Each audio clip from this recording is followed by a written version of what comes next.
খাবো, এগুলো বিরাট একটু মজা। দেখা যাক রস এসেছে কিনা।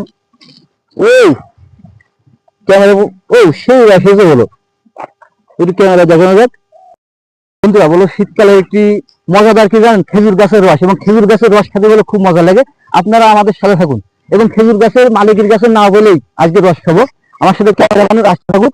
আর আমি যেই জায়গাটা আসি বলো, সারি সারি খেজুর গাছ, এবং খেজুর গাছ অলরেডি কেটেছে, এবং শীতকালে বলে একটি অন্যতম মজা শীতকালীন খেজুর গাছের রস এবং গুড়। আসুন আমার সাথে, আজকে খেজুর গাছের রস খাবো এবং মালিকের কাছে না বলে। এবং মালিকের এই খেজুর গাছের রস এক কথায় গ্রাম বাংলার বলে একটা সুন্দর সাংস্কৃতিক পরিবেশ, এবং মালিকের কাছে বলে না খেয়ে খাওয়া, এই যে কি মজা। আমরা ছোটবেলায় বিভিন্ন রাতে রাতে এগুলো রস ধরে খেতাম, সেই মজাটা আজকে অনুভব করবো। আপনারা আমাদের সাথে থাকুন এবং খেজুর গাছের রস দেখা যাক একটু খাওয়া যায় কিনা। মালিকের কাছে না বলেই খাবো, এগুলো বিরাট একটু মজা। দেখা যাক রস এসেছে কিনা। ওই ক্যামেরা, ও সেই রস এসে বলো, একটু ক্যামেরা দেখানো যাক।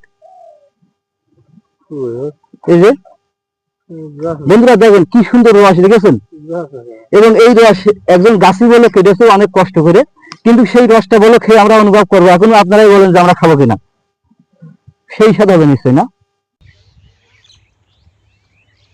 সেই রকম মজা, সেই রকম স্বাদ। শীতকালীন রস বলো খেতে খুব মজা। যে খেজুর গাছের রস, খেজুর গাছের গুড়, খেজুর গাছের পাটালি, এই সময়টা বলে খুব একটি সুন্দর পরিবেশ। কারণ এই যে খেজুর গাছ অনেক গাছিরা বলে অনেক কষ্ট করে গাছটা কেটেছে। গাছের রস হয়তো তার কাছে না বলে অনুমতি না নিয়ে আমরা পারলাম, পাইপ থাকলে অবশ্যই একটু গাছ রস খেতাম আর কি। বেশ সুন্দর রস হয়েছে।